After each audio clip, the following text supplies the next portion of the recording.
Long-Term Care Committee of Management meeting to order. Just remind the elected members of your obligation to declare an interest. Seeing nothing, if anything should arise, you may declare it at that time. There are no delegations today. We do have a full agenda package, so I think we should get started. Our first report is the LTCRCM 0223 regarding the long-term care director update be received for information. Can I have a mover for that, please? Moved by Sue and seconded by Sue Carlton. All right, Jen, I will turn this over to you for the director's report. Great, thanks. And I overheard a little bit of discussion as I was joining. Warden Milne, would it be helpful if I shared my screen for the report? I'm just going to go through and summarize it. I've read read most of the report. I don't want to lie here, but I did read most of the report, so I'm not sure if it's helpful to put it up in the screen or not. But you do whatever you think we need to do. Okay, I'll just summarize it, and if someone wants that differently handled, then just interject. So this is our first meeting with this committee where we're bringing reports for information and for your consideration. This director's update is a report that has evolved during the pandemic, and it really started as a COVID update report. Information was changing so quickly that from meeting to meeting, there were a number of ministry directive changes, guidance changes, changes in the way we were handling pandemic response, and so on and so forth. And it was a great way to bring that information to Committee of Management and so that you were able to be kept up to date. It continues to have a lot of information about pandemic and pandemic recovery, and also is an opportunity to share some of the partnerships, some of the projects, some of the initiatives that are happening across the 3 homes that are a little bit more strategic and less operational in nature. So that's the information that will be coming to you today for information. And these reports are meant to give you the information that you need. So if there are things that you think are missing or you would like us to consider adding, just let us know. It's a continuous evolution. So what the information that we're bringing today does speak a lot to COVID updates and some ministry directives and ministry changes. Early in November, the Chief Medical Officer of Health issued a strong recommendation for Ontarians to wear masks in all public outdoor spaces and encourage masks to continue to be worn indoors by visitors and family members visiting residents. At the same time, there'd been an introduction of an opportunity for, in certain circumstances, visitors to visit residents and take their masks off. So visiting residents one-on-one in a safe space, and we provide that space for them. It is nice for people to be able to see each other's faces, see smiles. If you struggle with hearing, being able to read lips, it makes a big difference. So we were trying to kind of balance these 2 recommendations at the same time. And in that same memo, there was a reminder of the continued importance of screening and testing and IPAC protocols. Regarding outbreaks, we have experienced and managed very well a number of COVID outbreaks over the last couple of months. We also have had an influenza outbreak since the last year. Screening and surveillance. We continue to do daily screening, both active and passive, and rapid antigen testing for all 3 homes, for all staff, designated care partners, and anyone who is visiting inside the home. Across the 3 homes, we test about 2,000 individuals weekly, and that is a lot. But we do continue to screen and identify individuals who are positive for COVID-19 and prevent them from coming in with COVID-19, especially if they're not symptomatic or they they think they're not symptomatic, but maybe once they think about it a little bit, they do have a bit of a scratchy throat or feeling a bit tired. So we are continuing to screen that successfully. IPAC, Infection Prevention and Control Strategies.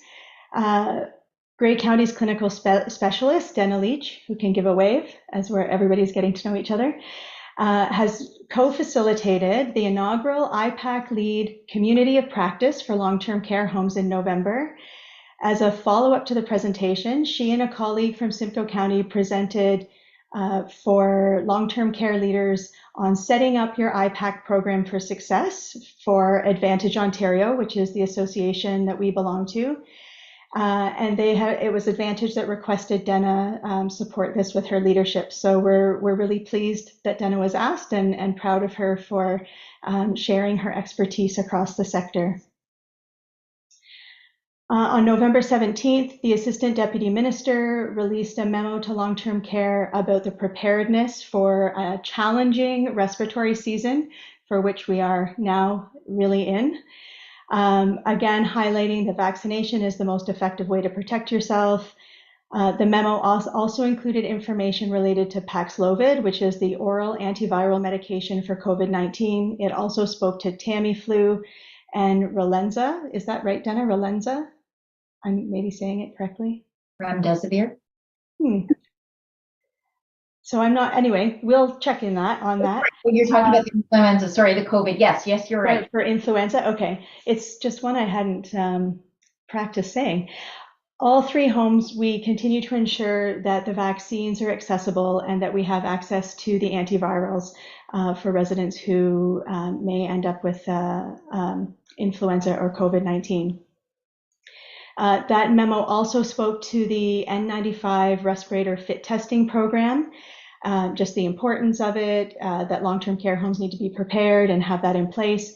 All three of our homes own a port-account machine, which is the machine that's used to do mask fit testing. And the majority of our staff are tested for the 1870 plus N95 mask that is available through the province.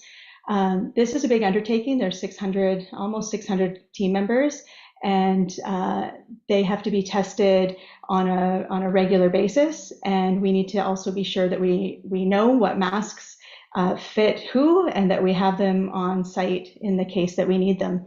And anytime we are in a suspect outbreak or a confirmed outbreak, everyone working in that outbreak area is required to wear an N95 mask. So it's something that we need to be sure that we know what fits appropriately.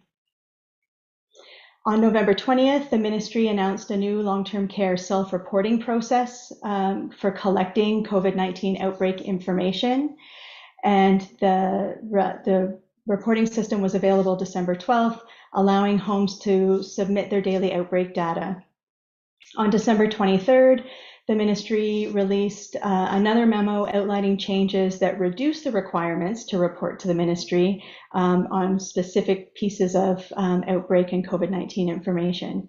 So the ministry is no longer requiring us to submit a monthly vaccination data to the ministry. We're no longer required to report suspect COVID-19 outbreaks to the ministry. However, we are very involved in making sure that we keep public health involved. They manage and have oversight of outbreaks. We are required to use the new long-term care self-reporting process to submit daily outbreak data. So when we're in an outbreak, we have to submit information daily. And again, another reminder of how important it is that we have a strict adherence to our IPAC practices. And just to give you an idea of what that is, long-term care homes must complete an IPAC audit, so an infection prevention and control audit, every 2 weeks when we're not in an outbreak, and once a week when the home is in an outbreak. And audits should be rotated across all shifts, including evenings, weekends, and nights. At minimum, homes must include their audit as part of their self-assessment tool. So there's a lot that goes into managing and being prepared for outbreaks. On December 28th, the Ontario government announced the ability to receive prescriptions from pharmacists. And our association, Advantage Ontario, is seeking additional information on how this will impact long-term care homes. Regarding staffing, in late December, we began the recruitment process for the IPAC and wellness lead positions in the home.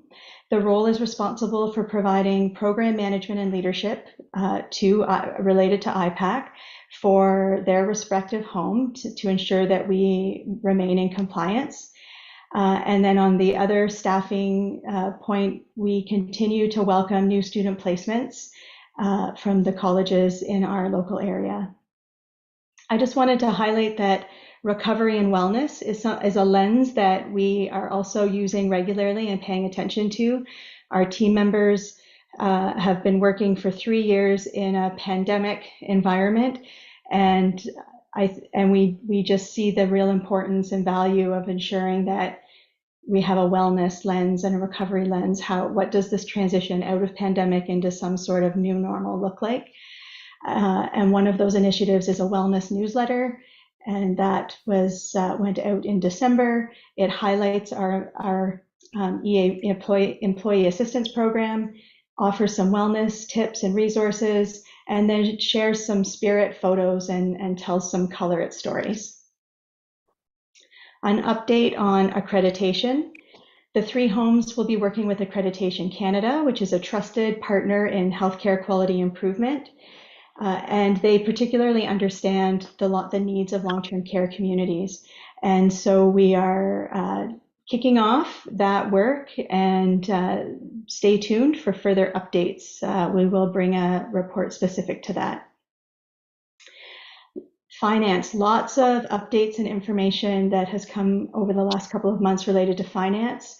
There was a bulletin, a memo in a bulletin in early November regarding changes to the Ontario Disability Support Program.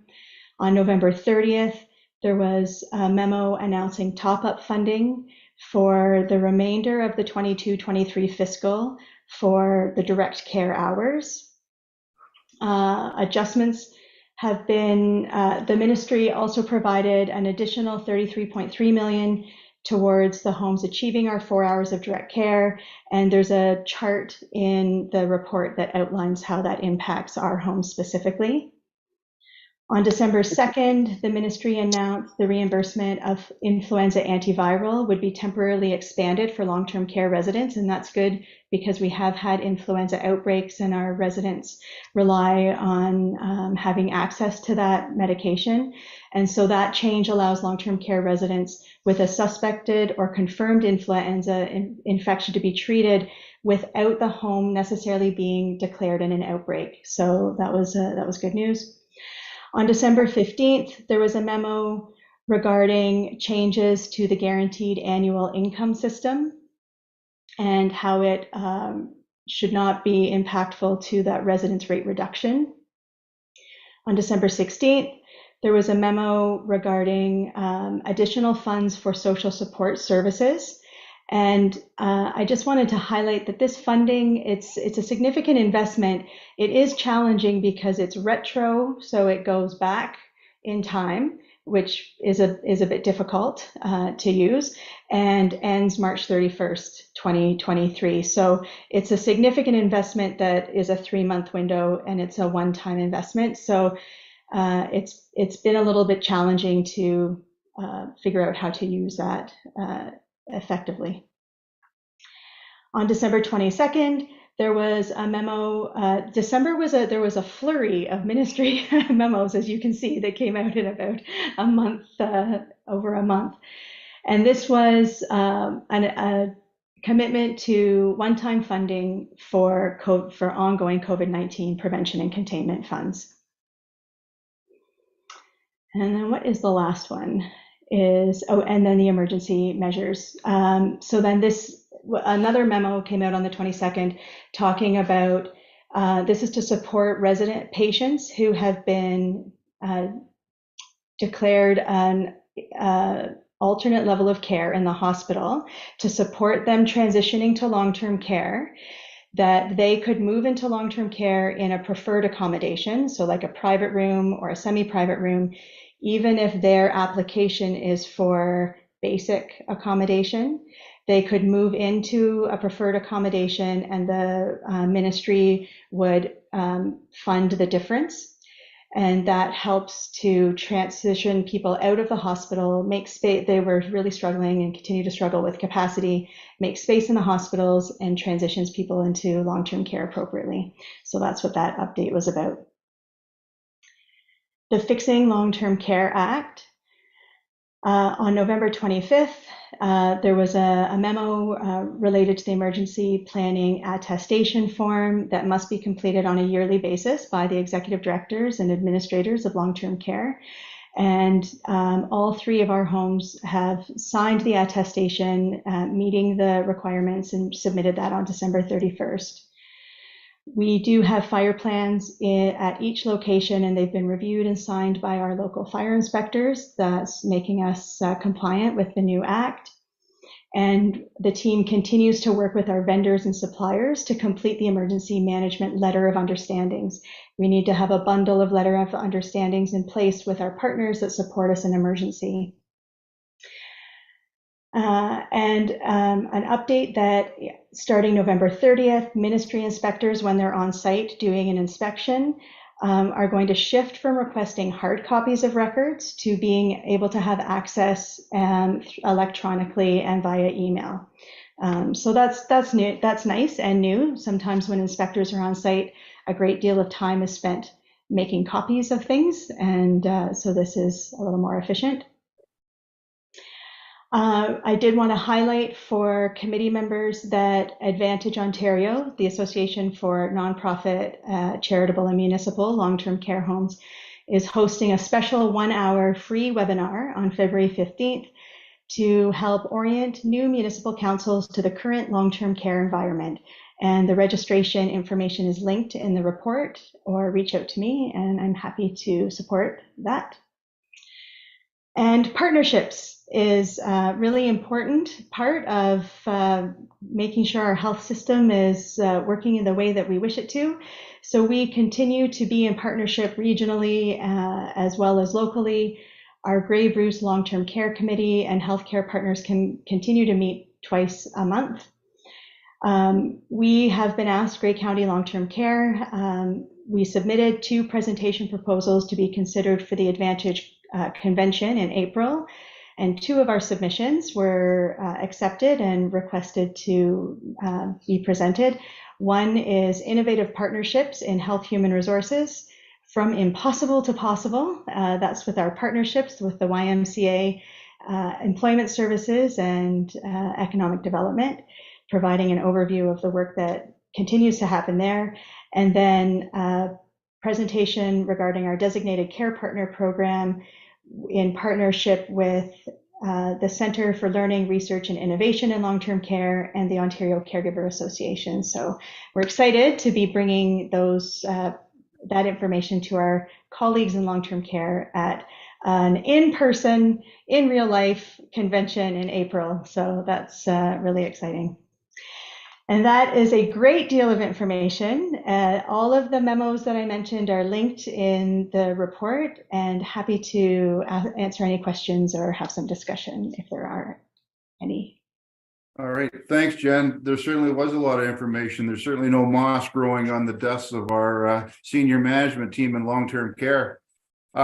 Just before I start taking questions, Dan, I'd just like to, on behalf of the committee, thank you for your IPAC leadership and for sharing your expertise with the other members throughout throughout Ontario through Advantage. So thank you very much. Okay, questions for Jen. Warden, go ahead.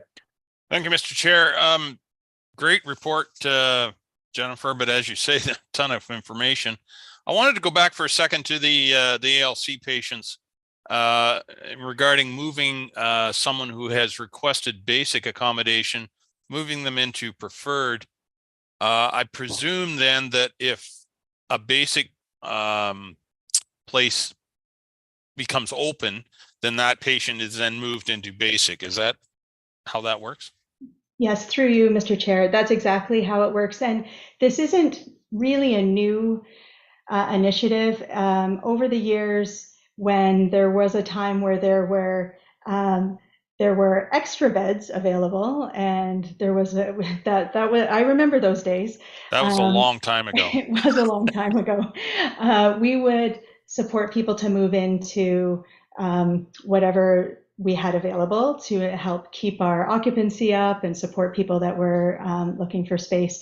So what is nice about this initiative is there is some funding to support someone moving in to bridge that gap. And so yes, they would then go on an internal list, and when a bed that meets their appropriate room type that they've asked for comes available, then they have the chance to move into that. If they decide they really like where they are and they've found the financial means to support that, then by all means they can stay in the preferred accommodation. Right. Very good. Thank you. Jen, just a follow-up question in regards to the alternate level of care beds and the hospitals trying to free those up. Do those people sitting in those beds in the hospital, are they moved up the queue, or like we have what 180-day waiting list in most of our long-term care facilities? So are they moved to the top of the list in order to free up the hospital beds? Yes, so Home and Community Care Support Services, formerly CCAC, manages and has oversight for the wait lists. And there is a criteria and eligibility that is assessed and does move people up on the list. So that criteria determines where they land on the list. So yes, being ALC is one of the criteria that moves a person higher on the list. Another one of those criteria is, another example is someone who is living at home in the community and is in crisis, that if they are not transitioned into a long-term care home, for example, then they are going to probably end up in the hospital. So it's this balance between people living in the community in crisis and people that are alternate level of care that really shouldn't be living in a hospital, needing to be moved to an appropriate place. Thank you for that. Other questions from committee members? I have one. Yes, go ahead, Sue. Thank you, Mr. Chair. Jennifer, remind me who declares the outbreak over, and for both COVID and influenza, do the homes have authority to end? No, and through you, Mr. Chair, Public Health declares an outbreak, declares an outbreak and declares an outbreak over. And they have authority and oversight to manage and give direction throughout an outbreak. We meet with them daily. We hold daily outbreak meetings. And so in that meeting, they get information from us. There's criteria that determines whether or not we've met a threshold of time without new cases and symptoms, et cetera. And then Public Health declares the outbreak over. And if I may, that's any outbreak. That's any outbreak, that's right. Okay, thank you. Yeah. Any other questions? I'm not seeing any. All in favor of receiving the director's report? That is carried. We now have report LTCRCM 03-23 regarding the long-term care operational report from October 15th to December 14th, 2022.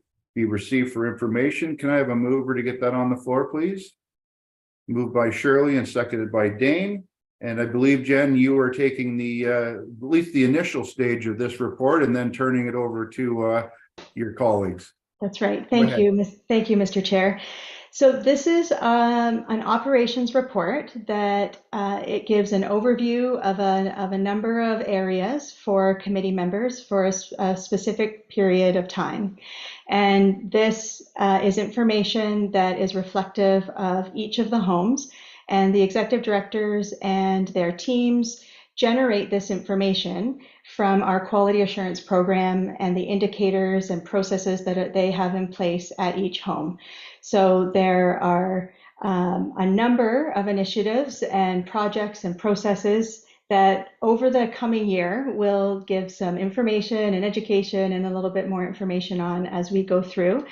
And that information is then rolled up into what you see today as an operations report to provide you the information that you need to fulfill your role as a committee of management member in your governance role. As I said with the other report, these reports have evolved over time. And so if there's information that you feel is missing or could use more detail or isn't helpful, let us know and we can evolve the reports as the time goes by.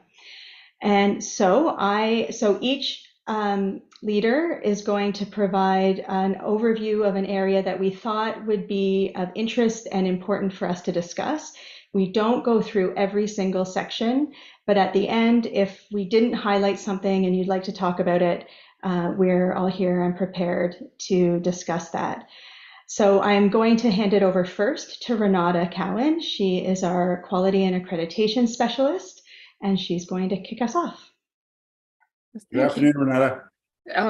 Good afternoon. Thank you, Mr. Chair. And I'll start with the quality data indicators. They are 9 indicators that are publicly reported, and these indicators have been set by the Ministry of Long-Term Care, and they provide an overview of the resident care needs. The data for these indicators come from the quarterly assessments that are completed for each resident. The information is uploaded to a central database and is collected by the Canadian Institute for Health Information. CIHI provides comparable data and information that allows for benchmarking against the province and other long-term care communities.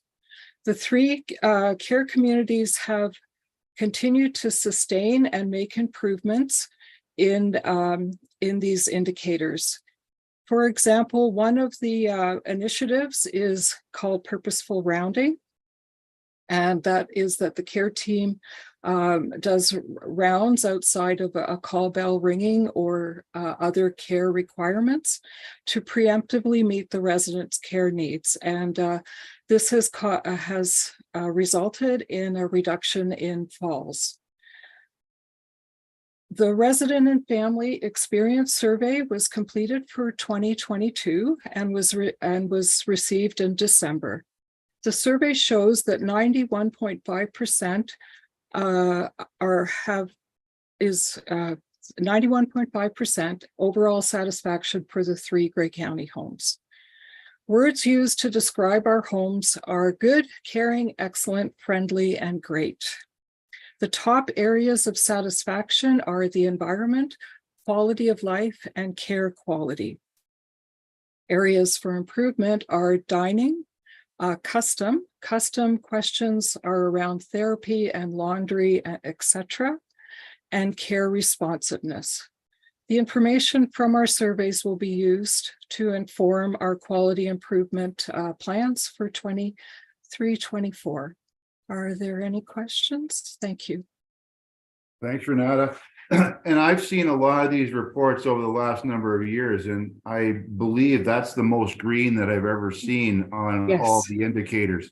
Yes. So that's evidence that everyone is working hard to improve to improve the needs of the residents. So congratulations to everyone on that report. Questions from committee members? Mr. Warden, go ahead. Thank you, Mr. Chair. Thank you for the report, Renata. I'm just wondering in regards to the resident survey and the family surveys, do we have any idea how that might compare to other surveys? You know, I presume similar things would be done across the province at other facilities. Do you have any indication of how we compare to other care homes? These surveys are ours, and we do not have access to other care homes. I can tell you from our surveys that the 91.5% overall satisfaction is an improvement from last year, which was 90% overall satisfaction. So we're able to compare ourselves year over year because the questions are the same or similar, and definitely the overall satisfaction and care quality is the same question. And so we can compare ourselves. only. Very good. Thank you so much. Thank you. I think the comparison in wait times for the county homes also is an indicator of the good work that you're doing. Other questions?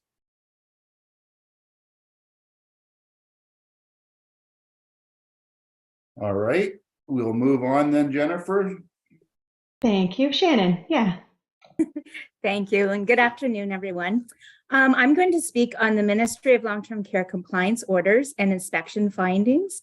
During your orientation, it was discussed that the Ministry of Long-Term Care Inspection Branch is responsible for safeguarding residents' well-being by continuously inspecting complaints and critical incidents, by ensuring that all homes are inspected at least once per year.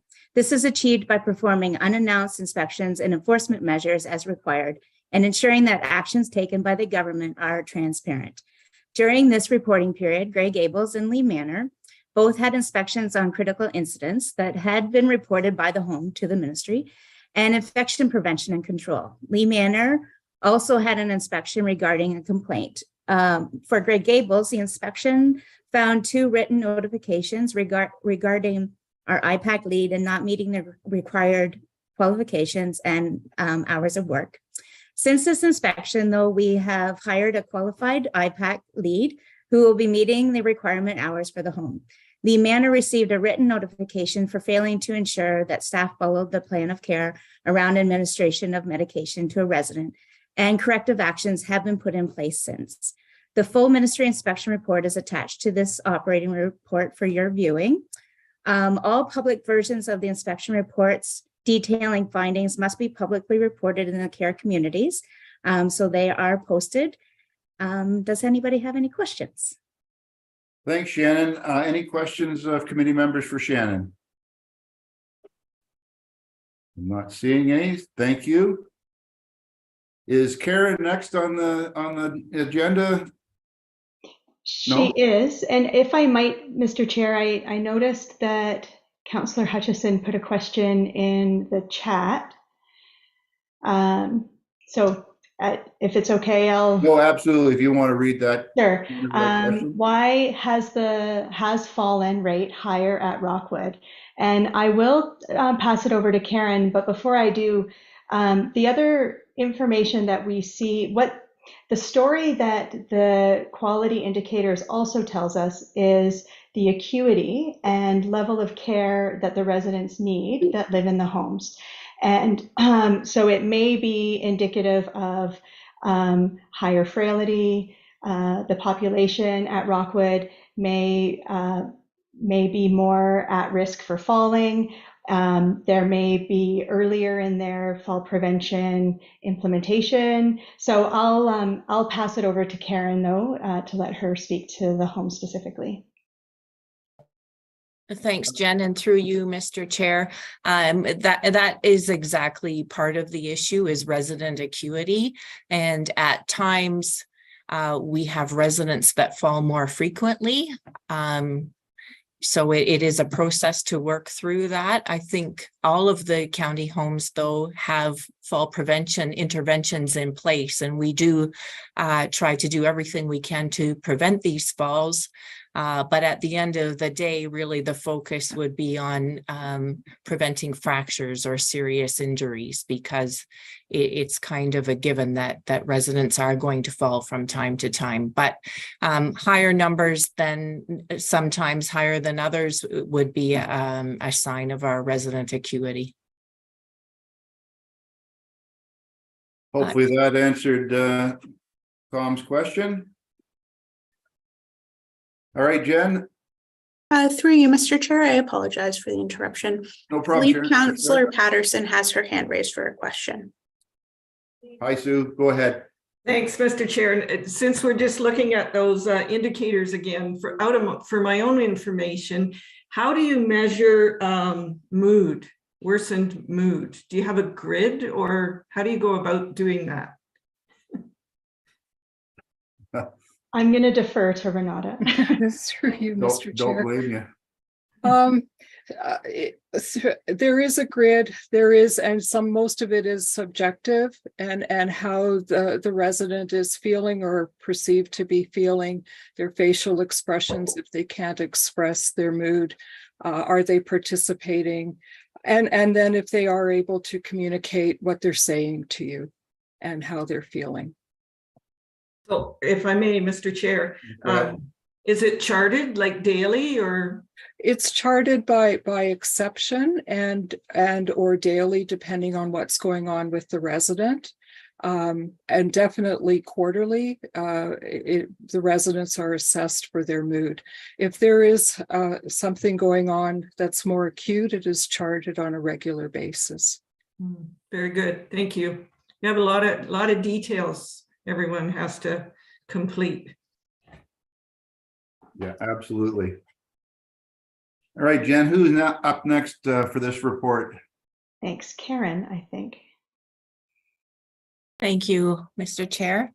I'm just going to spend a few minutes talking about under the health system partners. One of our important partners is the local fire departments. And the new Fixing Long-Term Care Act placed a greater emphasis on emergency preparedness. But some of these things have been in place for a while, but just wanted to review for you some of the things we do in the homes to work on fire prevention. Fire drills must be completed on every shift every month. So that's at least 3 fire drills per month.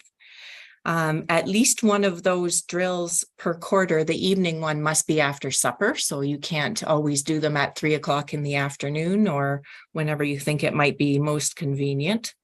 And at least 2 of the night drills have to be audible. So the remainder can be tabletop exercises and we don't sound the bells and the strobe lights. But now at least 2 during the year, we must have those bells and strobes going. And that would be between the hours of 10 p.m. and 6 a.m. As you can imagine, it's quite disruptive for the residents. We do take attendance at these fire drills and somebody monitors this to make sure all team members have been involved in at least 1 fire drill over the year. As Jen mentioned earlier, we are responsible to prepare fire plans, and each local fire department reviews and approves those fire plans. The fire departments also complete an annual inspection of the buildings, and they look for things like items stored in stairwells, or areas where maybe repairs have been done and the area hasn't been sealed up again, so to prevent fire from transferring through. So they come by, like I say, once every year and do a complete inspection of all of the buildings.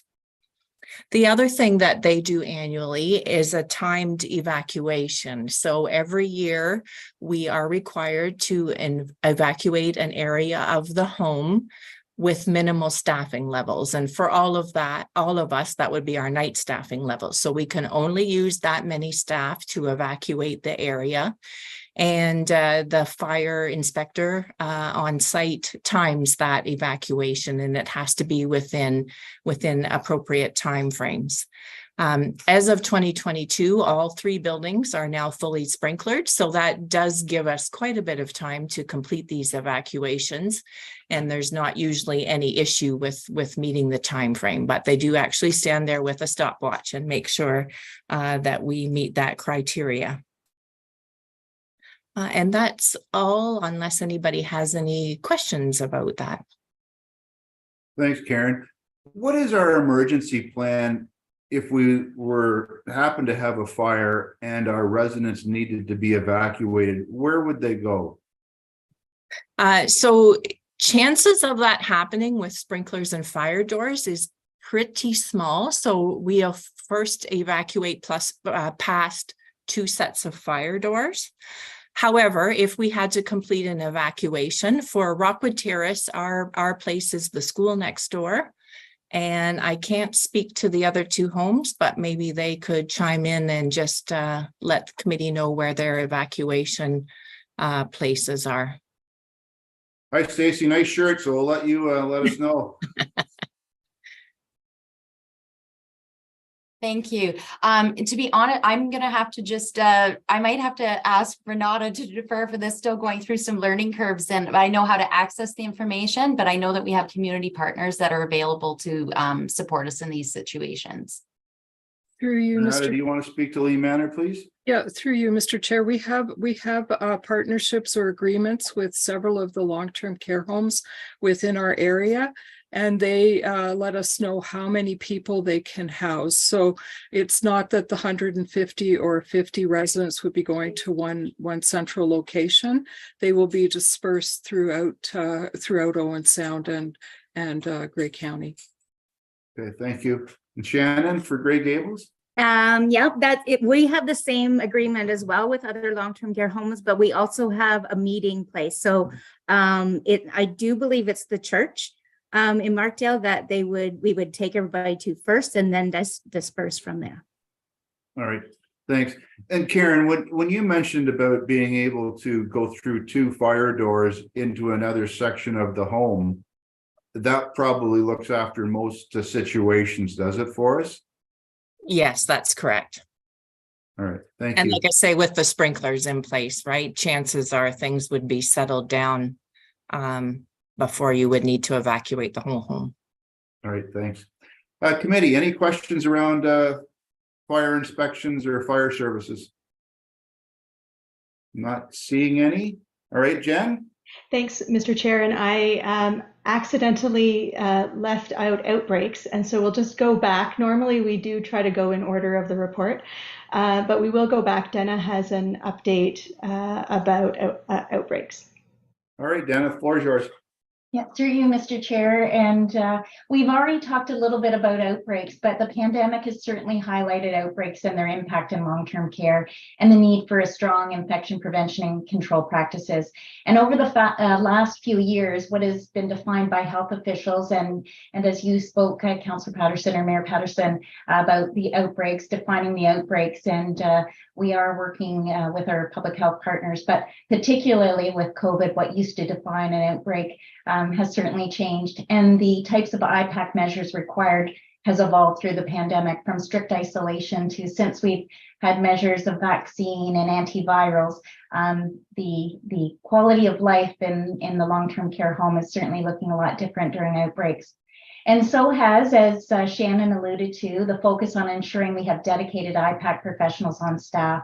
And it was through our new act that long-term care homes are required to hire and have on-site dedicated IPAC professionals for each care community, which is no easy feat given prior to the pandemic and there was very few certified in infection control. But we are pleased that not only have we trained every long-term care staff member and designated care partner in volunteer and IPAC practices, we have also hired for each care community 3 dedicated infection control practitioners who are experts in disease surveillance and preventing and managing outbreaks. And I'm excited that they're joining our team and that they have both national and international recognition. And so I know that it's only going to encourage more strong IPAC practices. And so I'm thrilled. You'll hear more about those professionals coming on board. And so you will, as Jen alluded to, you'll find any outbreaks we have declared in our operational report. And specific to the timing of this report, in the 3 months of October to December, Grey County experienced 2 outbreaks. One COVID outbreak at Grey Gables. It did impact 2 home areas, affecting 16 residents in one area and 15 residents in another. That's also related to the variant, because the new variant, although it definitely was very infectious, it was mild at the beginning. So often those symptoms weren't identified, and of course everybody was able to engage again. So, but we were able to contain that, work with our public health partners, and support our residents. Unfortunately, during that time, 2 residents passed, which again, given the timing of some outbreaks, is not uncommon. But COVID was they did die with COVID, and certainly that was a sad time, but we have definitely continued to engage in a lot of strong IPAC practices. And then we had an influenza A outbreak at Lee Manor. It involved only one resident. And I would say that's an outbreak, that's the definition of it's a lab confirmed. So when you hear outbreak for influenza, it was one case. And so I'm really thrilled with the work of Lee Manor for the early detection. And within less than, I think 14 hours, every other resident on the unit was given Tamiflu.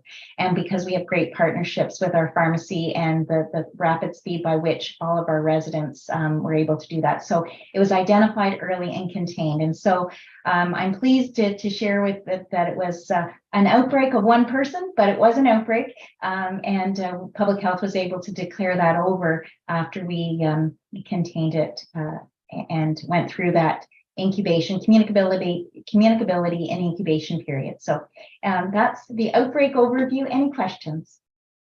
Questions from committees? Thanks, Dana. Questions from committee members?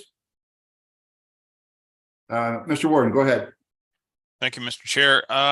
Dana, regarding the outbreak or prior to the outbreak, do we still continue to have a very high percentage of residents and staff that are fully vaccinated, both for COVID and for influenza?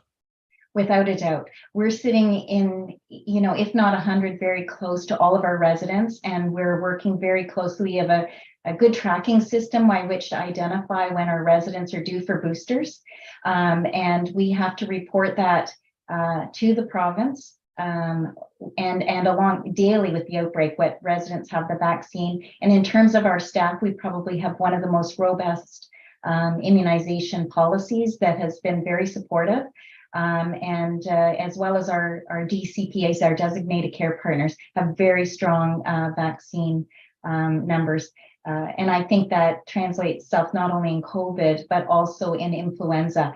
We have very strong influenza rates throughout the province, but also in Grey County. And we continue to every day assess what we need, order the vaccine that we need, and administer it on site. We've been really fortunate. We have a great team in each of the care communities that take that on with passion.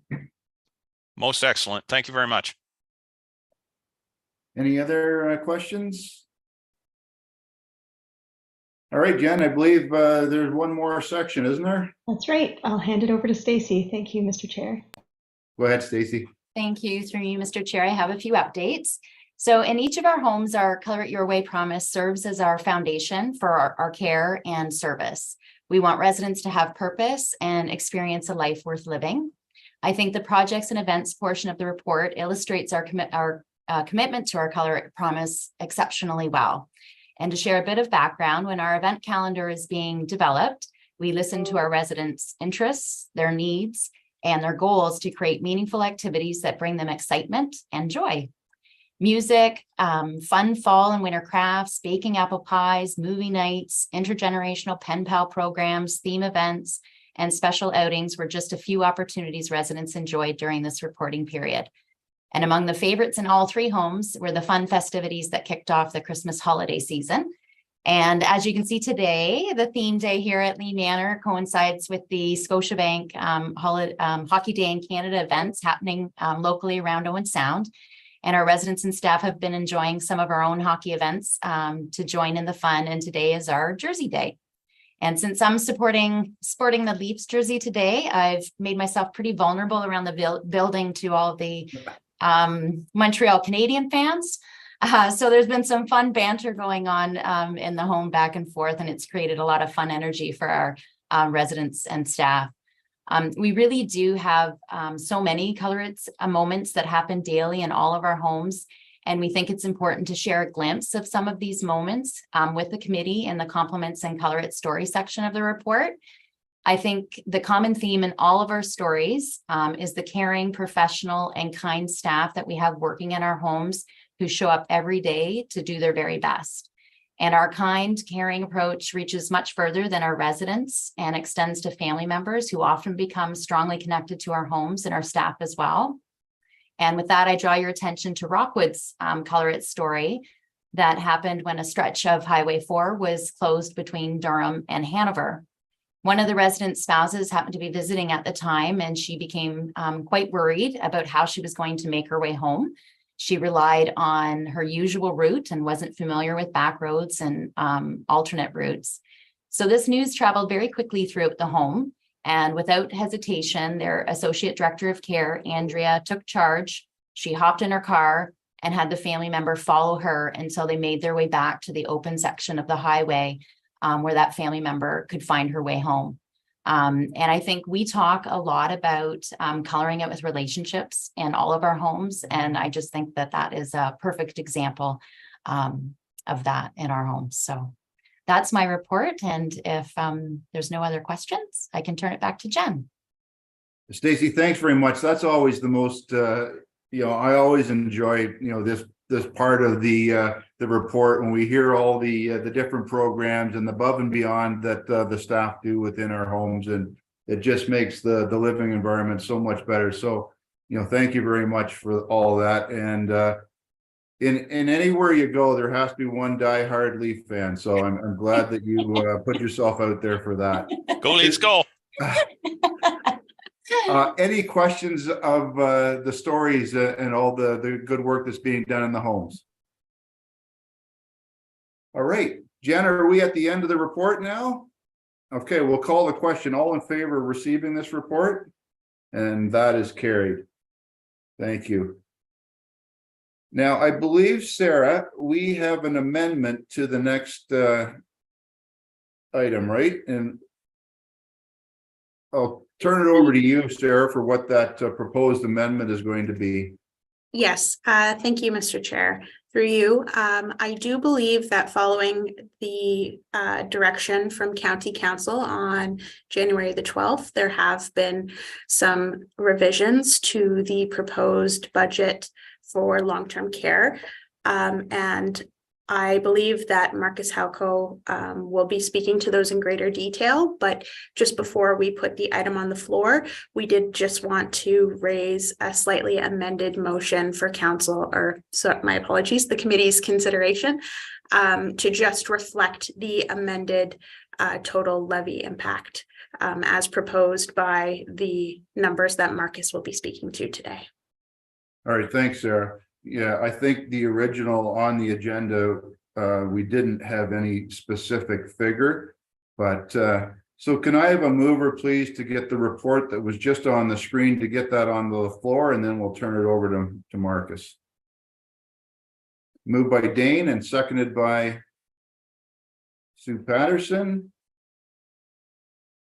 All right, Marcus, we'll turn it over to you. I'm sure sorry, Jen, you. If it's okay, I'm going to just kick us off and sure, then go ahead. Okay, great. Thanks. Through you, Mr. Chair. So the timing of this report in the meeting, I think, is fortuitous in that you just had an opportunity to hear an update and an operational report of all of the things, the departments and team members and programs that are in place that support this complex work that we do in long-term care. And Stacey wrapped that last report up with a story about our Color It vision. And so that's our promise, is to provide resident-centered care. And what you'll hear in this report is the proposed budget that supports that work. And the budget is a collaborative work. The executive directors and their leadership team spend a great deal of time and effort in partnership with Marcus and the finance team in putting the budget together. It takes a number of weeks plus months, and what we're bringing to you today is the proposed budget.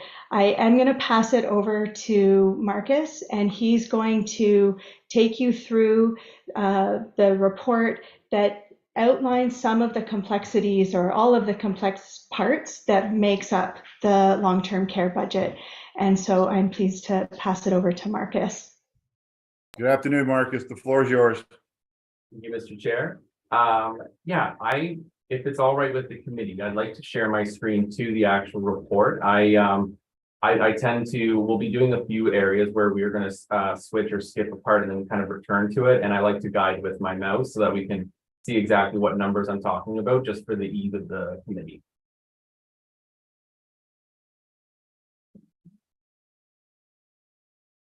Okay.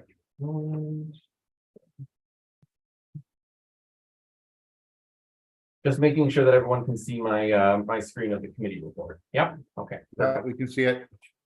Excellent. So the Committee of Management is responsible to oversee the budget for Grey Gables, Lee Manor, and Rockwood Terrace.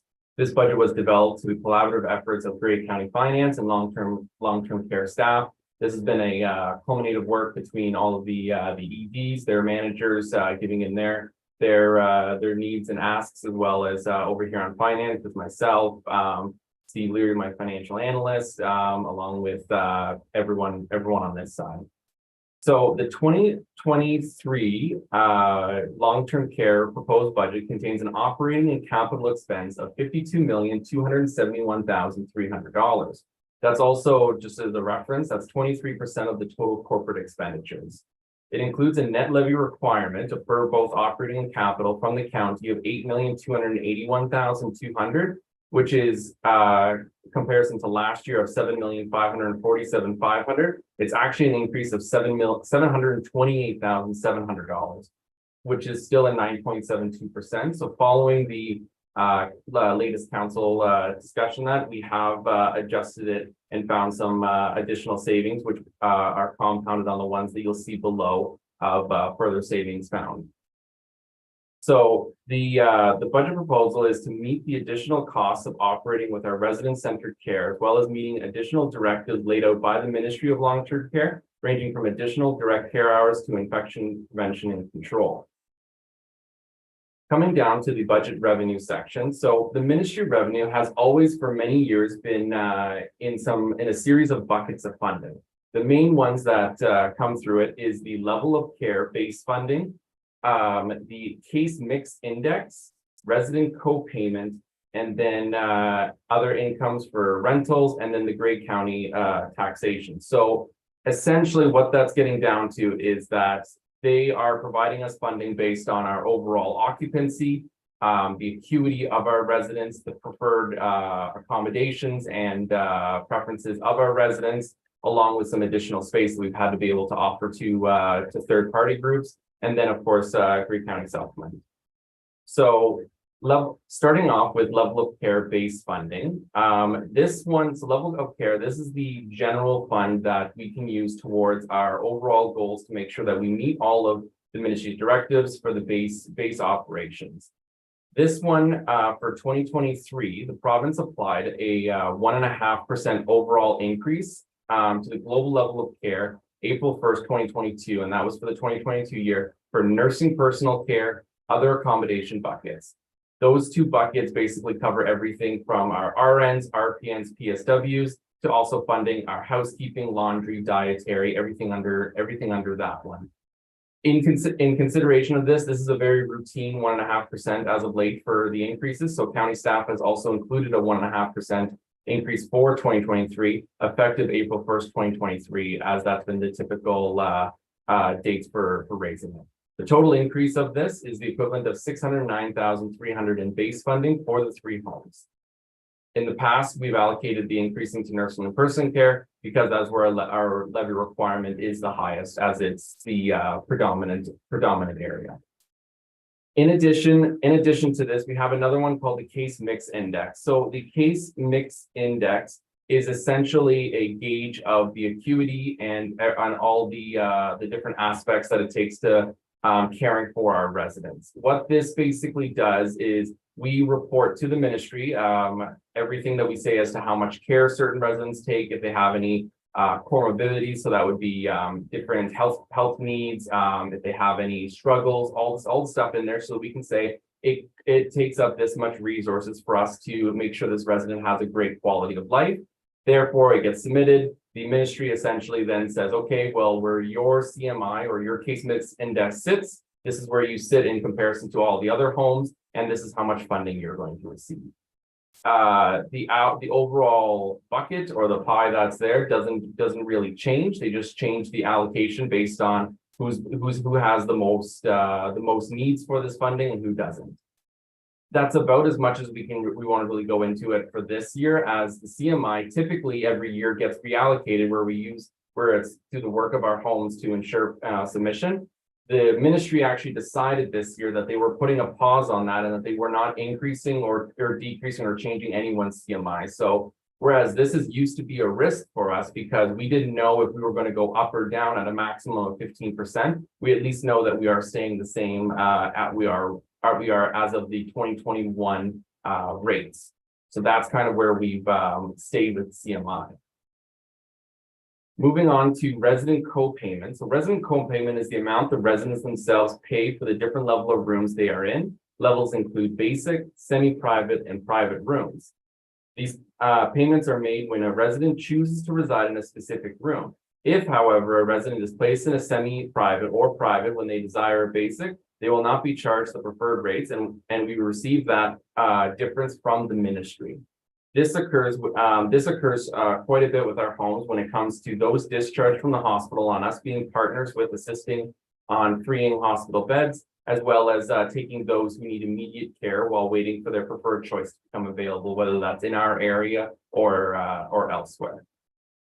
As of October 1st in 2022, the ministry actually raised the rates that we are allowed to charge and what they set at for our basic, semi-private, and private. So basic increased from 62.18 to 62.73, semi-private from 12.78 to 13.10, private from 26.64 to 27.31. It's important to know we don't decide what these rates are. That's gone by the wayside quite a number of years ago. This is what we that now charge, so that it's the same across the board.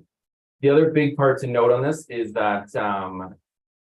that these new preferred costs impact new residents as they move into our long-term care homes and are to help us with inflationary pressures. The basic fee is automatically applied to all residents. However, residents in preferred rooms prior to this announcement are not impacted by these increases. So we don't see this entire across all of our semi-private and private. We don't see this increase across the board and for us all to receive it. It's only as we get new residents that are choosing to be in those rooms after this announcement. So as of after October 1st, 2022.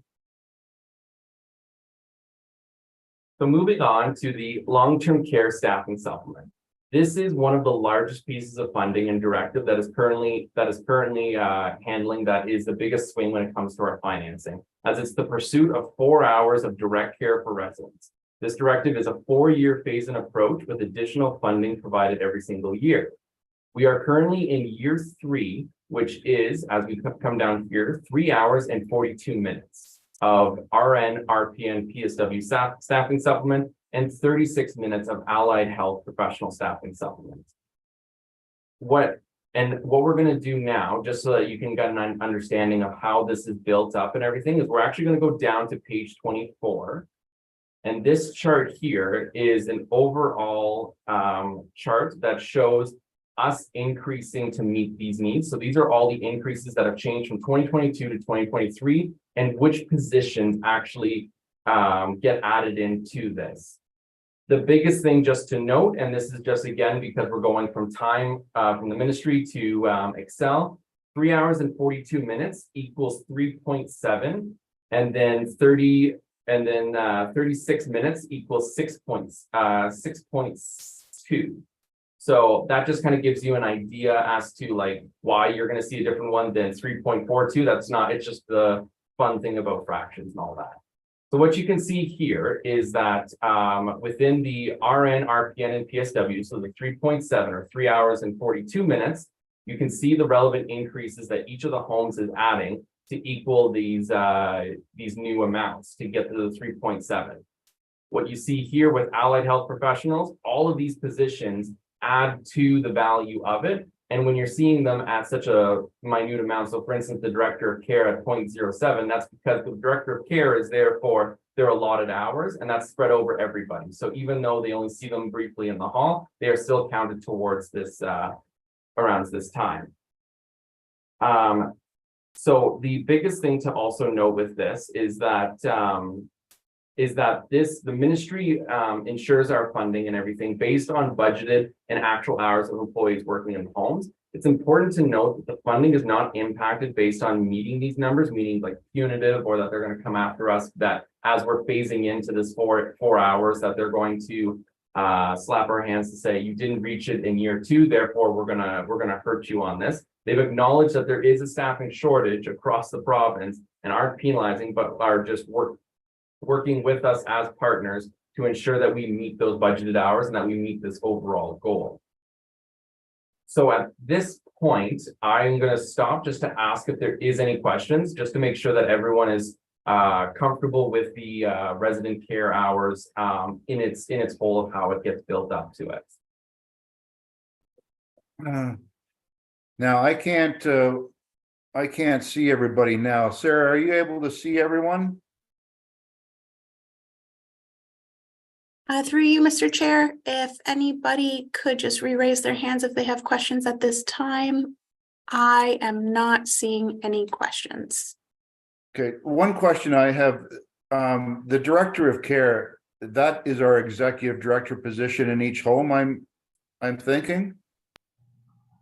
Through you, Yeah. Mr. Chair, I can answer that. The executive director is Karen, Stacy, and Shannon, who you see around the table. The director of care is the director of nursing. So that is our senior leader that oversees the nursing department. Okay, thank you. Jen or Marcus, just with these additional staff positions to get up to the required hours, do they give any admin on that for, our other departments, for our executive directors, for our, well, as you bring on more staff, there's other commitments that the county has. So is there any accommodation for that anywhere? Through you, Mr. Chair, no, there is not. The focus is really an investment in the direct care, the experience that the resident has to support their activities of daily living and their overall well-being. All right, I suspected that was the answer I was going to get, but it's not really the one I was hoping for, because there is impacts, on HR and other departments as you increase the number of staff. But thank you. All right, continue on, Marcus. Thanks. All right, great. So scrolling back up, we're now going to talk about the expenditure side of the side of the budget. So starting with salaries and benefits. So 80% of our expenditures in this budget is salaries and wages. And with this, we obviously we have the challenges with recruitment, retention of qualified employees that have led to a high dependence on overtime and the use of agency staff, both of which have a direct impact on the basic cost of our service delivery. What is also impacting for our budget this year is that through our 3 homes, we have 4 collective agreements for the various unions, of which Lee Manors, OPSU 299, Rockford Unifor Local 302 are set to expire January 31st, 2023, and negotiations have been scheduled for a new collective agreement on that. Additionally, ONA, or the Ontario Nurses Association, is set to expire March 31st, 2023. And their agreement covers all 3 homes, and that one has also been set for collective negotiations. So this is the biggest ones. Additionally, of course, we see there's going to be quite a bit of an increase with the increasing to 3 hours and 42 minutes, which we've shown you with the chart. So you can see that there is more RPNs, more PSWs, more RNs coming. The part that I would also just to note, and just so you guys have the understanding, is that the amount that each of them is increasing based on is based on their needs at the home. The ministry does not specify how much of this 3 hours and 42 minutes needs to be PSWs or RPNs or RNs.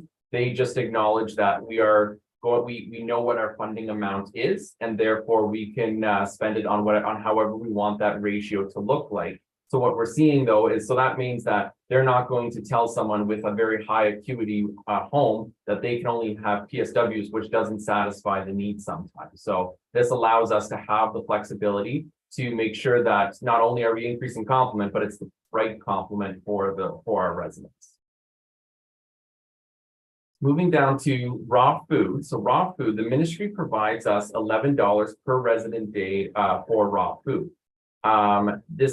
We are approaching this budget saying that it is unchanged from 2022, as they just increased it in 2022, and that they've changed when they increase it various from year to year. It's not always a consistent date for it.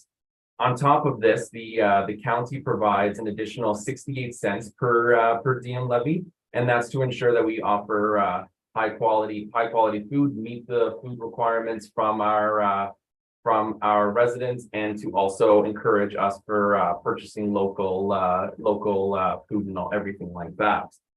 This year we did not increase the levy asked from the county. And so the reason with that is because the ministry did give us a fairly sizable increase from going from $9.54 to $11. We've been able to handle that, as well as a strong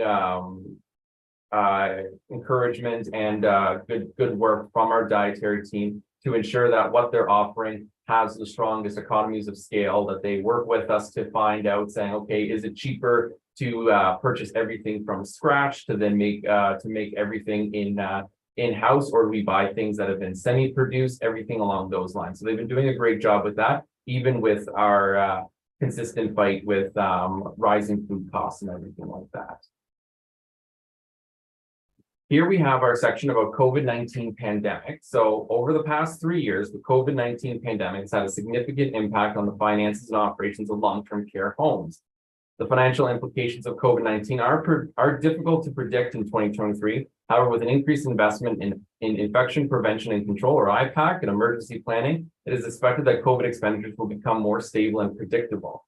The homes as a whole, we have budgeted $803,400 in COVID and IPAC expenditures combined for 2023.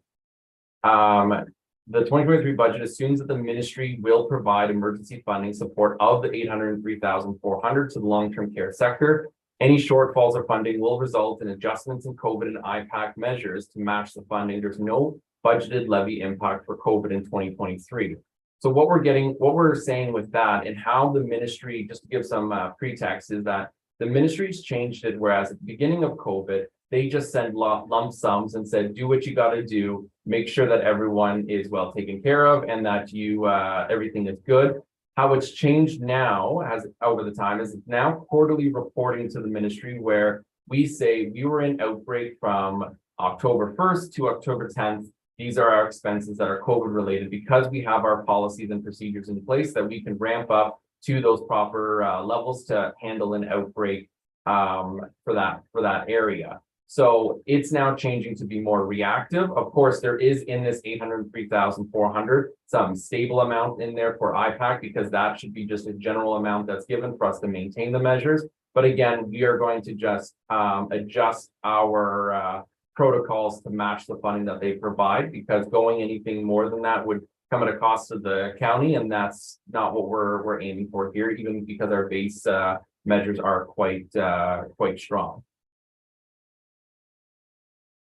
So I'd like to skip over this long-term care administration section and get right into this Excel here.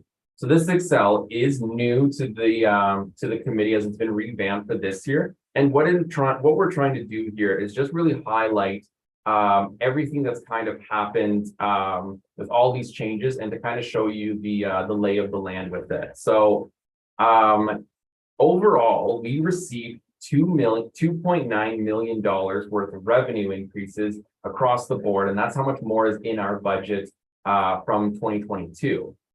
Of this amount, though, 2 million, you can see in the orange, 2 million of that is provincial direct care hour funding, which is equated to the expenses, as well as 800,000 for COVID and IPAC funding. So what this is showing us is that although the ministry has given us, and overall our funding has changed by 2.9 million, Only $73,200 of it is actual money that we kind of have more of a say and more of a control as to how we wish to spend or which direction we kind of want to go.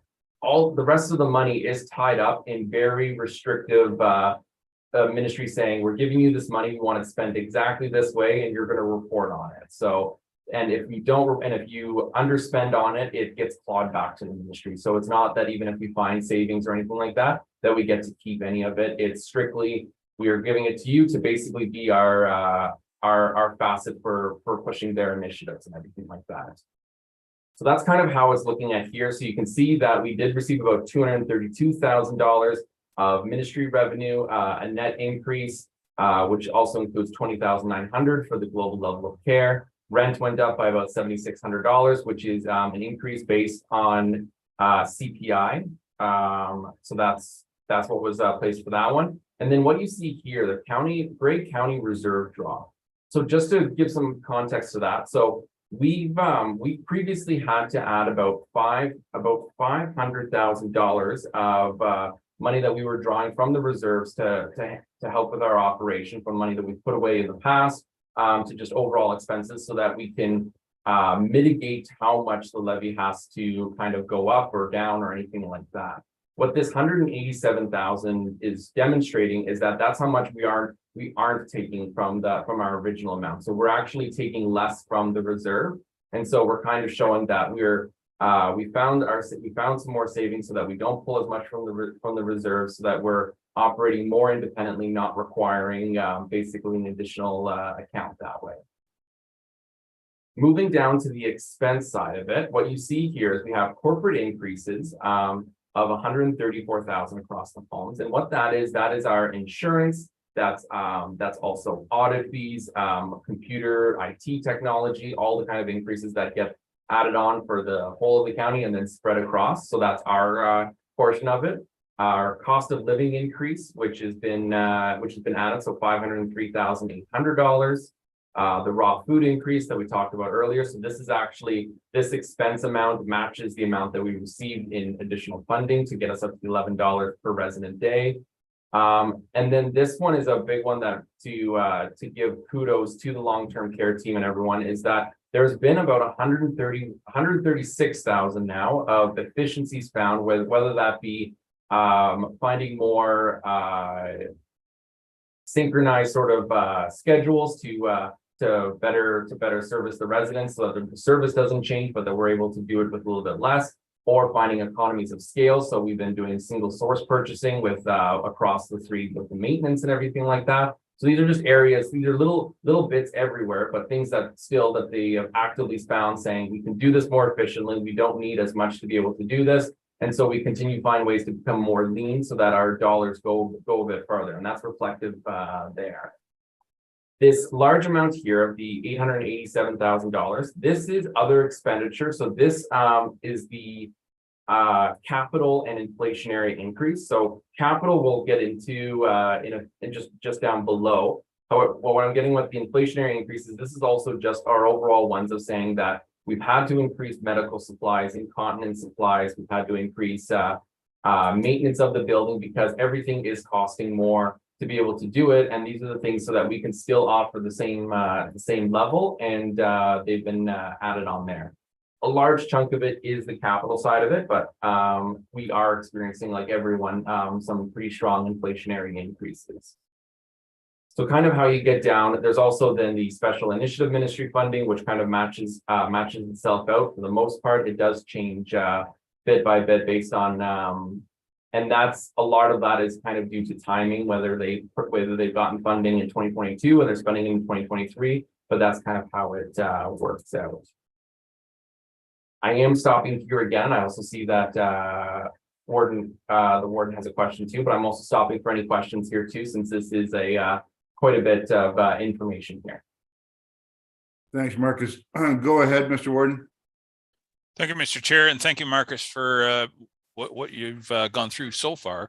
I want to go back up to the increase in overall revenue, or rather the Grey County reserve draw. And I'm seeing 187,000. I want to be clear here.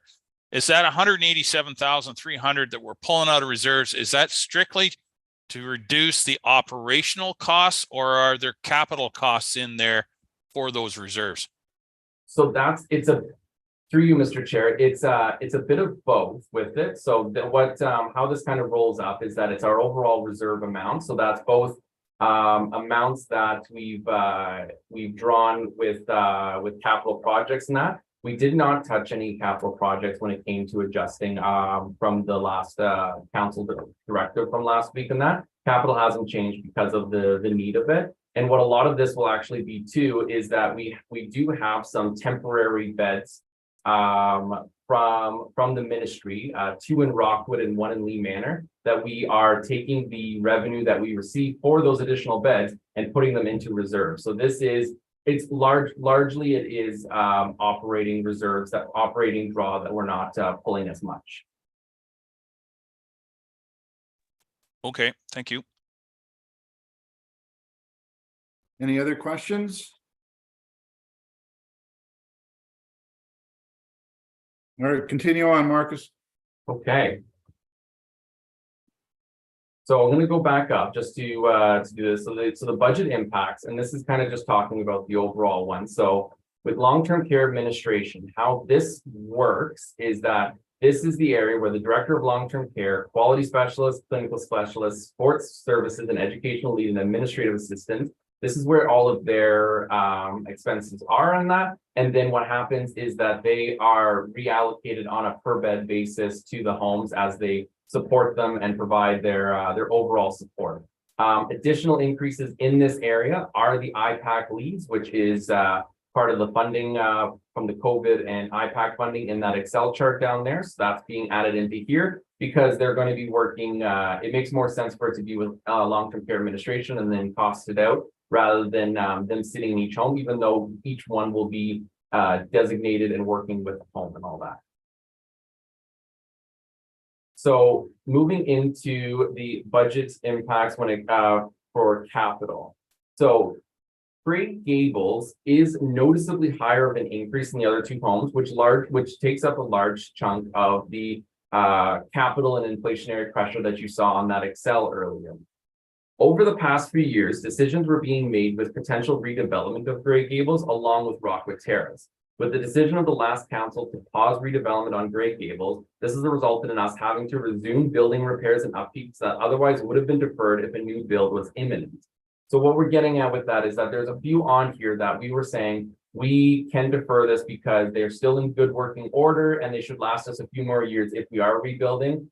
Now, once we actually look at it, saying that this building is remaining as is and operating, we refer back to the building conditions assessment, which is completed by a third party, and those ones should be replaced and upgraded and those sort of things. We have to refer back to that to make sure that we're not dealing with breakdowns, which could be quite harmful for the residents. So in this list, we have our copper pipe replacement of $5,700. The venture roof, $73,200, dietary of $15,000, doors of $70,000, which is also being carried forward from capital reserves, air makeup system of $41,000, service building, the gazebo of $10,000, from reserves, millwork and partitions of $20,000, exit signage of $30,000, furniture and equipment replacement of $5,200, outdoor signage of $30,000, high-low beds and mattresses of $9,000, home enhancements of $10,000 from the donation reserve, information technology of $16,000, heating or cooling system from the capital reserves of $39,200, railings and balconies of $10,000, retaining wall, which is a carry forward from $40,000, and resident lifts of $20,000.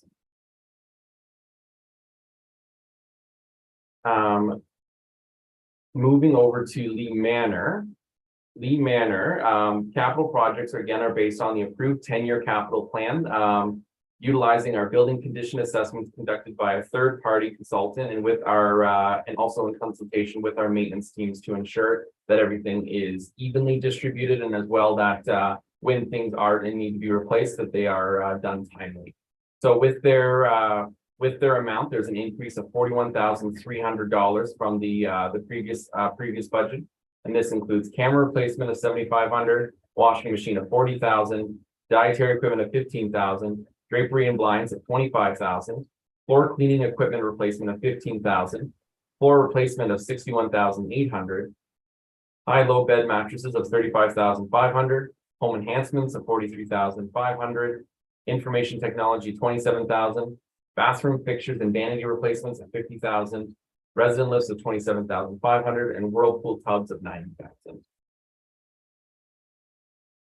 Rockwood Terrace capital, again, also goes off of a 10-year capital plan utilizing our building condition assessment by our third party in consultation with our maintenance team. However, Rockwood is different than the others as it is focusing on maintaining a safe and comfortable environment while balancing the needs of what needs to be done to it as it is being redeveloped, and that we don't want to be putting anything into it to make sure that things last far beyond when they'll be relocated. So the redevelopment must be completed by 2025. Therefore, the needs for Rockwood Terrace have not been projected beyond that. So what we've got here is expenses that there is no change from the 2022 budget of the amounts. These are the amounts that have been listed, and they are done as an as-needed basis. And when there is things to be repaired, of course, they do it. Otherwise, it does keep getting deferred. We've got medical equipment of 5,000, kitchen equipment of 5,000, home enhancements of 10,400, high-low bed mattresses of 26,500, information technology of 20,000, domestic water supply and distribution of 30,000, resident lifts of 17,200, plumbing fixture replacements of 50,000, vinyl flooring replacement of 50,000, whirlpool tubs 45,000, and window replacements of 20,000. And again, with just a preface again, the Rockwood one, even though the list is here, they are doing them on an as-needed basis, and if not, they are deferred for following years. Finally, we have the long-term redevelopment. So Grey County is in the planning stages of redeveloping the Rockwood Terrace home to a new 28-bed facility that includes 40 units of assisted living in a village square. Construction will begin this year in 2023, and occupancy is anticipated by the second half of 2025. Currently, as it is, the refurbishment from Lee Manor was funded by debenture, and since the debenture was repaid, the amount that we were previously using for Lee Manor of $1,361,000 is being transferred annually to a reserve to assist with the future costs of Rockwood Terrace. In 2023, payments totaling $9,156,100 have been slated and are coming from reserves and have been budgeted based on the provided cash flows from our prime consultant, Colliers, and it's utilizing a Class B estimate. The reserve contribution is expected to increase in 2024 with a 2-year phase-in approach to provide funds in 2025 for the estimated debenture payments. So again, in summary, the proposed long-term care budget contains operating and capital expenses of $52,271,300. After this, it makes a net levy contribution of $8,281,200 and is a required increase of $728,700 increase from 2022.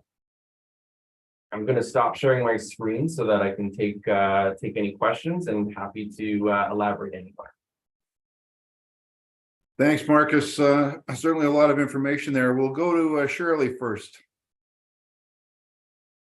Thank you very much, Mr. Chair. And Marcus, I'm new to this committee, so I just wondered if I could ask you one question on donation reserves. I'm wondering, we saw amounts from Greg Eagles and Rockwood. I assume there is one for Lee Manor as well. And just curious to know, without an exact number, if there's significant funds in these donation reserves. I assume they come from people who want to give back to the homes. And I'm wondering if the funds are for discretionary use, or I imagine sometimes they're directed to specific upgrades that people would like to see undertaken. So I just wondered if you could elaborate a little bit on those donation reserves. Thank you.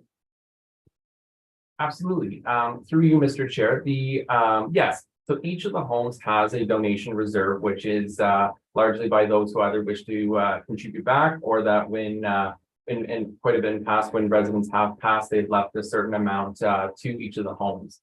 All of our donation reserves are utilized in what is called home enhancements. And so that is a discretionary one ran by the leadership teams of the homes to look and say, okay, well, We have all of these projects that are capital requirements to maintain it, but these are ones that are either nice to haves or to make the residents feel that much more comfortable or that much more on that. And so they range within there, but that's typically how it's spent. Again, we've went to ensure that the donation reserve isn't just isn't burned through so drastically. We typically look at the total amount and then offer up saying, okay, well, they can spend 10,000 this year, or another one will be at 15,000, and that's just to ensure that because of someone's passing of 1 year, that doesn't turn into a shopping spree, and then all of a sudden we don't have anything for 3 years down the road or anything like that. Thank you. Okay, Shirley? Thanks very much, Scott. Okay. Sorry, Mr. if I Go might. ahead, Jen. Sorry, thanks, Mr. Chair. Just Councillor Keaveney, just to give a little bit more background and information. Thanks, Marcus, for that. The donations are as Marcus describes, and there also we have had donations made where people are really clear about how they'd like the funds to be used. So specifically related to outdoor areas or gardens or specific activities. And when they're not, we also engage with our residents and our residents council to get feedback from them on how they wish to make purchases. There's also some very specific guidelines through the Ministry of Long-Term Care about what would be eligible for use for donations. So we would never be using donation funds to purchase things that as operators we're required to provide. And so it might be enhancing the lounge in some way. It may be an aquarium. It might be I forget what the bird things are called, but we do have aviaries. It might be an aviary. It might be some gazebo with a particular types of trees around it in the courtyard, that kind of thing. So there's a wish list, Jennifer, then is what I'm hearing. There often is, and it's what's great about engaging with the residents is that we're then meeting the interests and the needs of the residents that are living there that day, that in that time period. So if there's a group that are really interested in horticulture, then some of those funds might be used to have some raised garden beds and do some special horticultural type activities. But if the residents living there are more interested in something to do with music therapy, so we really try to use the funds as they've been designated by the givers, the people giving them, or what the residents are looking for. Thank you. Mr. Warden. Thank you, Mr. Chair. And just to tag on to Shirley's question there, I know in the past I've seen some pretty awesome tomatoes being grown at the outdoor raised beds. So that's part of that as well. My question specifically was around and I think it was Grey Gables capital projects, outdoor signage. Marcus, I believe that all of the outside signs were replaced when the administration building was redone. So not that long ago, unless it's different outside signage that you're thinking. Could you expand on that a little, please? Or maybe Jennifer? Sure. I can take that one. Thanks. Through you, Mr. Chair. So you're right. The signage that is right in front of Grey Gables aligns with the rest of the broader organization. And at Grey Gables, there's the lower level has a number of tenants and partners in the tenant space. And there's a sign tower at that lower entryway that is probably should have been replaced sooner than right now. It's ready to be replaced. We did, though, decide through direction from committee and council to push that replacement out to align with the hospital signage. So we have been in discussions with Grey Bruce Health Services so that the signage can match and not interfere with the hospital sign, that entry is the same entrance to the hospital. And so that's how that project aligns with the work that's happening in a sense, establishing that Grey Gables site as a bit of a campus. There's home and community care is there in the lower level. There's childcare. There's the Grey Highlands Municipal Office, and then behind it is the new hospital. And so that signage will reflect that. Thank you very much. That wayfinding signage is very important, and I was hoping that's where you were going to go with that. So that's great. If I might, Mr. Chair, I have one final question. Thank you. Overall, the budgets that's being proposed here, does it reflect, and maybe this was mentioned and I missed it, but does it reflect the changes or proposed changes that were asked for by the council last week? And not to be clear, I'm not necessarily suggesting that I want that to happen, but does what you've proposed here reflect that proposed change from last week that council was looking for? Yeah, through you, Mr. Chair, this does have reductions, and again from the request from council. And it is on top of already previously found ones. When I demonstrated the 131,000 of efficiencies found, it was also a part of it. And then even before that too, we had some other quite large amounts. So we've whittled down quite a bit in that, and that's I mean the EDs have been great for it, but sometimes I've been a bit hard on them to say cut it down. So. That's good. Okay, thank you. And I see the shavings at your feet, so I can appreciate it's been a tough slug. Thank you very much. It's hard to do shaving in a lot of this budget because it's all staffing and it's mandatory. Just before I go to Mary Lou, Marcus, I was just wondering, based on the additional revenues we're receiving and not knowing exactly what staff increases are going to be, but we have some idea, how much levy impact are the staff increases going to be to this 728,000? Do you have any indication of that? I mean, we could project forward and we have some idea. We have 550 staff, so staff increases will amount to a big part that we have no control over. So, yeah, Kim, do you? There's Kim. Yeah. I think we talked about this in camera, and we might want to just nip in there if we want to get into the collective agreement discussions, if you don't mind. Thanks. Yeah, I guess I wasn't, Kim, looking at any specific. Yeah. Okay, I hear you. Yeah. If you are meaning though, however, FTE increases overall, all of our FTE increases for these direct care hour increases and all that is funded from the ministry. So no, there is no FTE increase in our budget. There is quite a bit of FTE increase, but none of it is coming from the county budget. Thank you. Right. And the other thing I could add, Mr. Chair, is that just for context is that 80% of the budget is salaries and wages. So you can then use that to do your own math. Thank you. Well, personally, we've had lots of discussions around, the food. The county contribution is $78,000 to be able to buy locally produced and, local meat, fresh fruit and vegetables. I think that's money well spent, and I would hate to think that we're going to nickel and dime over, that sort of envelope. There's very few envelopes to be able to go after. Mary Lou, you've got your hand up. Good afternoon. Good afternoon. Thank you, Mr. Chair. Just a couple things I was going to add. I'll just go back to the warden's question and yours on the provision for increases.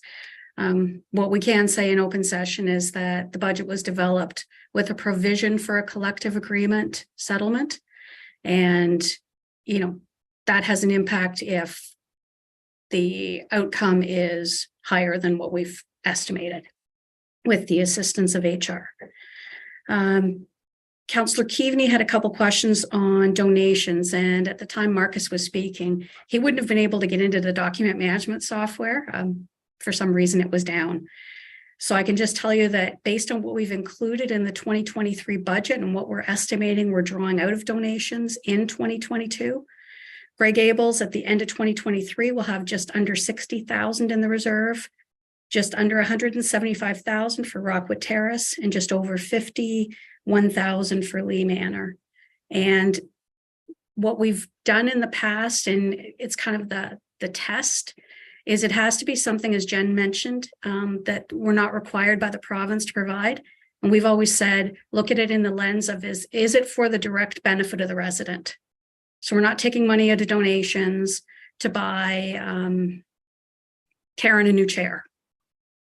It's typically lounge furniture. It might be iPads. We've used big TVs before. The things that are above and beyond what we're required to provide. So it's not to buy nightstands or beds, etc. And then the one thing I was going to go back to, the warden had a question about how much we're pulling out of reserves. So I want to make sure everybody's clear about page 26 that's in the package. It shows the reason for the levy increase, which at the time the package was presented was $733,700. And it's now $5,000 less as the reductions, the two reductions that were made in Grey Gables.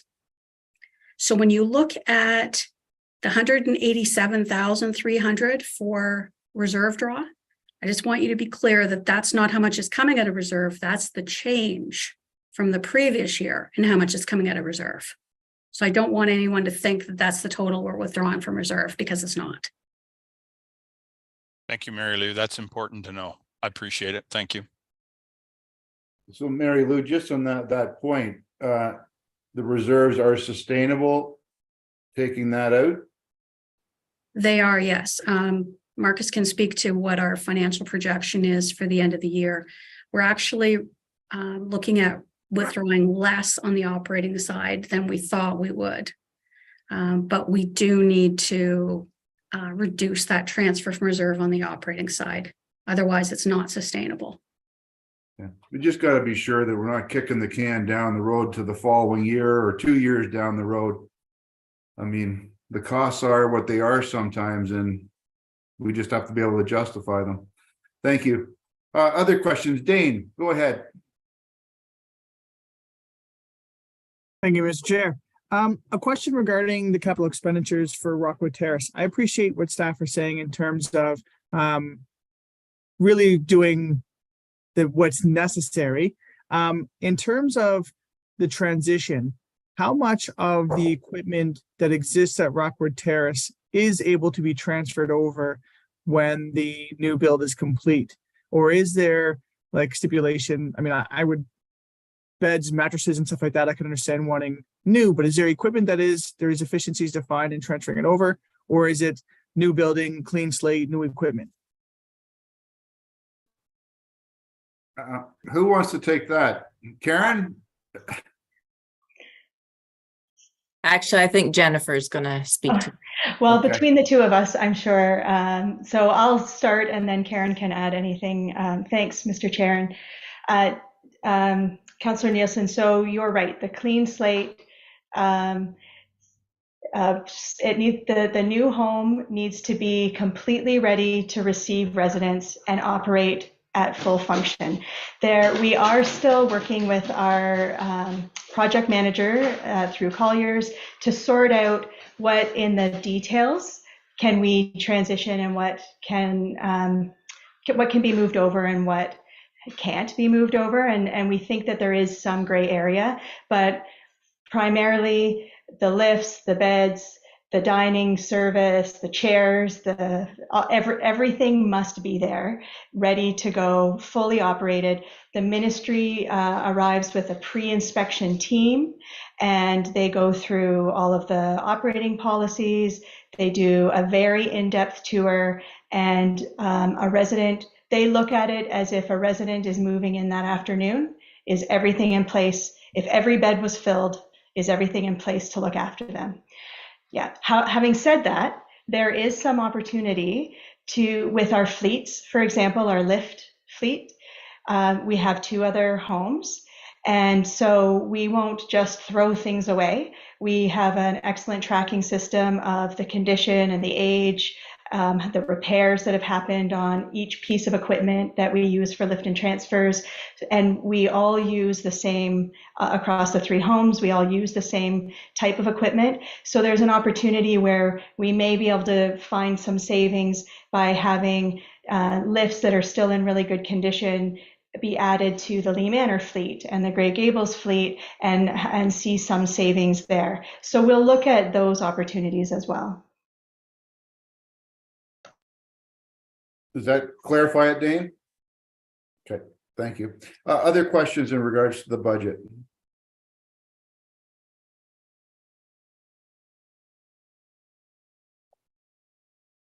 Well, thank you all for, I know this was a lot of work, and Marcus and all of the senior managers for, going through every line. It's a lot of information for us, but we certainly do appreciate it. And if there's no other questions for any of the team, I will call the question on the recommendation by the Long-Term Care Committee of Management of a budgeted amount of $728,000, and I don't have it. Oh, yeah, $728,000 and change. All in favor of that? That is carried. We have no correspondence. Is there any other business from any members? Our next meeting date is scheduled for March 14th, 2023 at 9 a.m. And if there's nothing else, I wish everyone a very nice weekend. And I believe some of the members are maybe in Toronto and others will be arriving there later this weekend. So look forward to seeing everybody on Sunday. Take care. Thanks, everyone. Thanks, Scott. Take care. We're adjourned.